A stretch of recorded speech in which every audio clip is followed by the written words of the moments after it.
So in my last video, uh, I talked about my new Clifton Jazzmaster, well, Jazz Telecaster rather, with the Bixby tremolo. Anyways, what I really want to focus on today is how to tune to 528 Hertz, the healing frequency, the frequency of love. So in the last video I did it one way, but actually the sure way to really tune to 528 is you need to download the Tuning Fork app.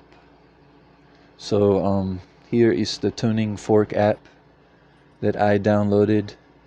You can see it, the blue color with the white Tuning Fork logo. This guitar tuner is useless for me. I'm going to delete the guitar tuner app. It has lots of ads. It's completely useless for me. I don't need that kind of guitar tuner. For me, since I tune to 528, the healing frequency, I will be using this tuning fork.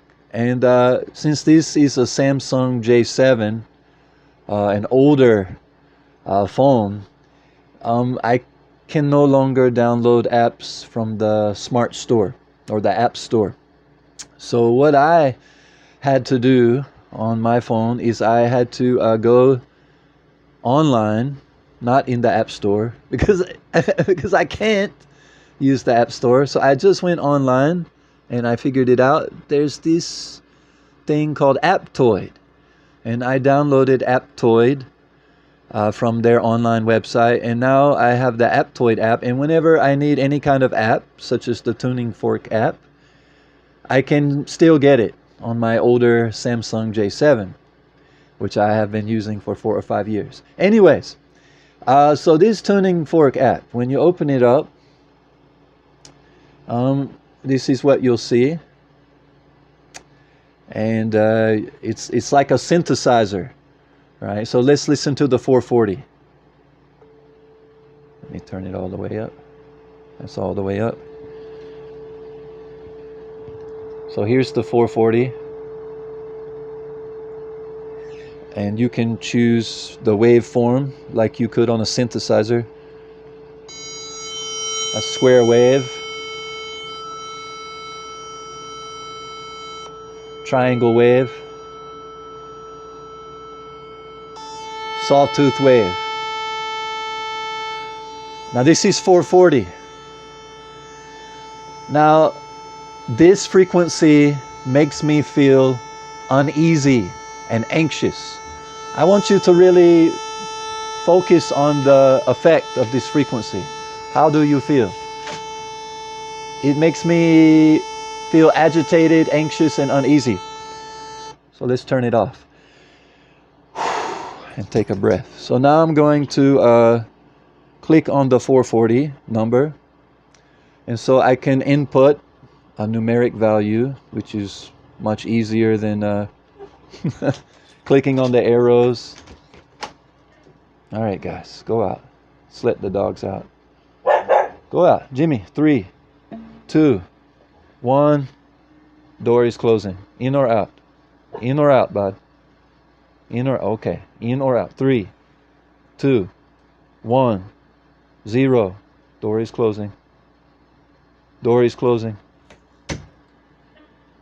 All right. So 528. There we go. So I've inputted 528 and okay. Now for me, I find the sine wave is the one that works best. 528. You can hear it and feel it. It's much more soothing and pleasant. Well, I can. I can. Can you? Let's try the other waveforms. Here's square wave. That one is a bit annoying. Triangle wave. It's much warmer and much more pleasant. I don't feel as agitated, much less agitated. Even the really harsh, grating sawtooth wave is a pleasant frequency, but it's annoying. So we'll go back to the sine wave.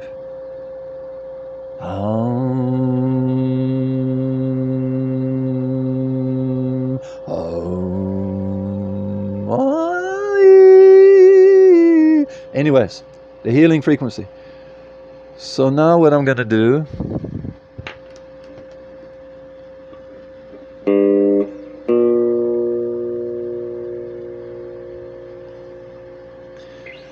I'm going to go to my A string at the 3rd fret, which is the C. Excuse me, buddy. Let me move over.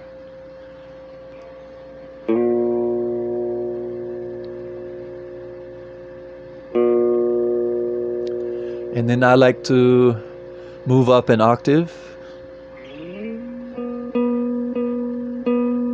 so you can really hear it.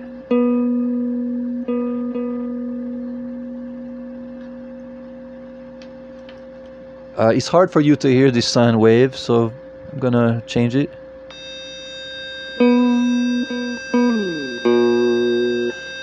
Sounds a little low.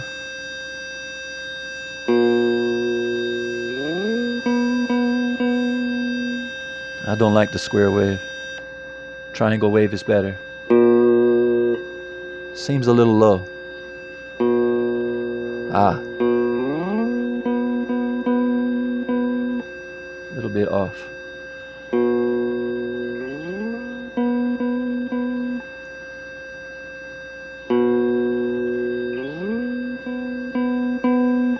Seems a little high now. Definitely high. So we'll go back down.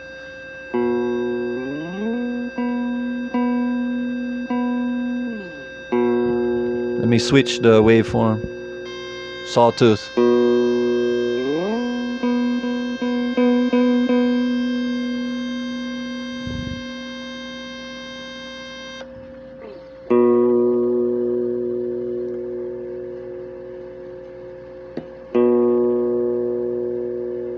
Yeah.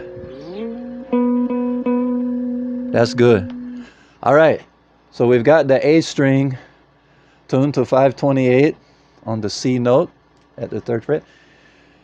Now, just tune the rest of the strings off of that.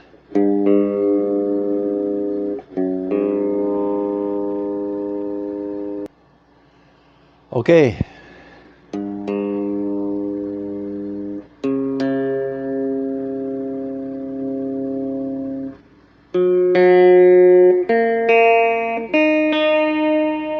Close enough. So now we're tuned to 528 Hertz, the healing frequency.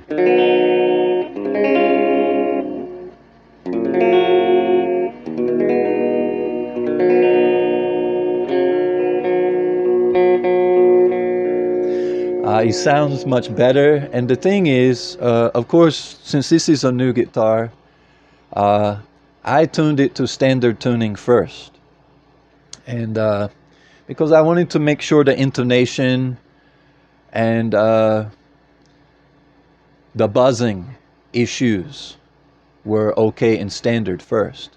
And once I made sure everything was good in standard, the buzzing was at a minimum and the intonation was, you know, pretty good, then I tuned it down to 528 because basically it's tuning down. I don't know if it's, I think it's more than a half step. I'm not a formally trained musician, but and I don't have the, you know, quartz tuner, the professional tuner. But I used to have those kinds of tuners, but I don't need them anymore because this is the way I like to tune now. Anyways, So I can't tell you exactly how many steps down it is, but it's a little bit of a down tune. So it will be easier to bend your strings. It will be easier to play actually, because there will be less tension on the strings because you're tuning down a little bit. You will see if you're tuned in standard tuning and then you use the tuning fork and then you tune to 528, you will realize you're tuning down a little bit. You're relieving some tension. So it's going to be easier to play. And in my experience, I've been tuning to 528 for many years on many different guitars, and I've never experienced any buzzing or intonation loss from tuning this way, because it's not a drastic down tune. It's just a little less tension. And of course, something I learned many years ago, you probably already know it, but when you're tuning, and if you, when you're tuning off the strings one by one, and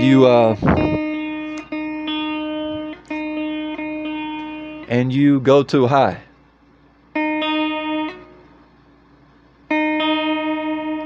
you can hear the undulations. When you hear the undulations, you know you're a little out of tune. Sometimes you can experiment and purposely get a little undulation, which sounds kind of cool sometimes. You can play around with that.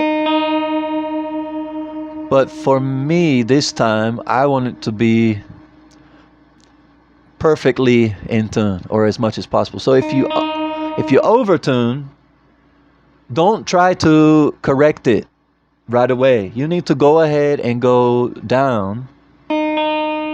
Just go all the way back out of tune. Okay, that's obviously too low. And then what you do is you will listen for the correct pitch as you turn the tuning key. So let's do that.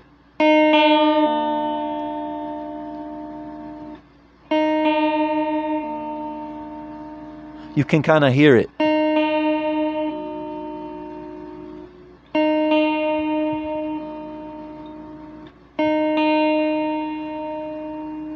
Close enough. No undulation.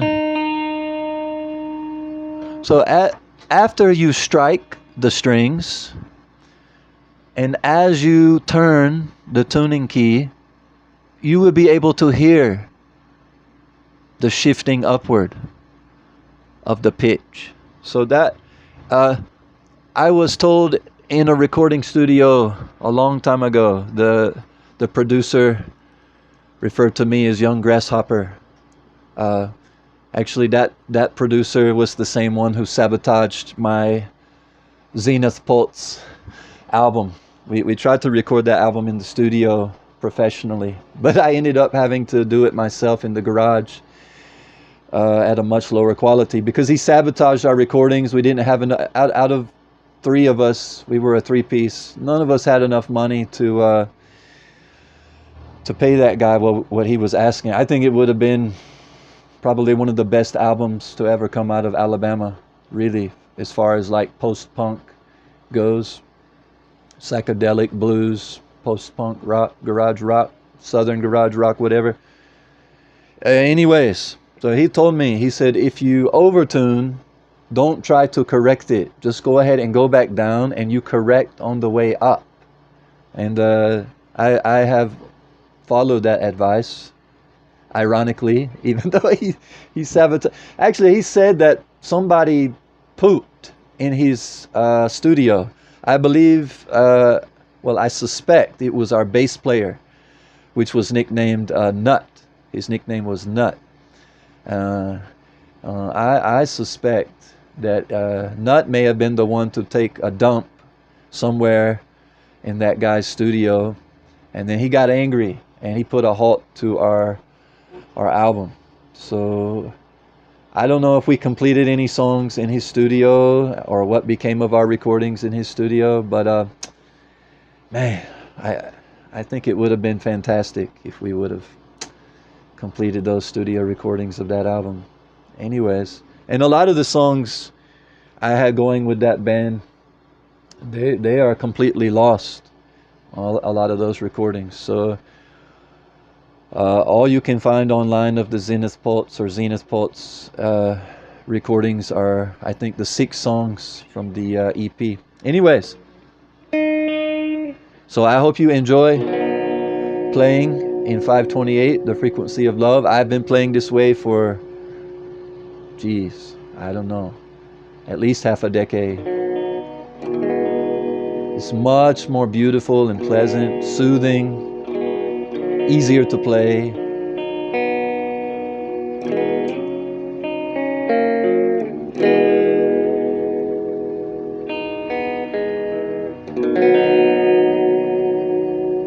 I hope you enjoy.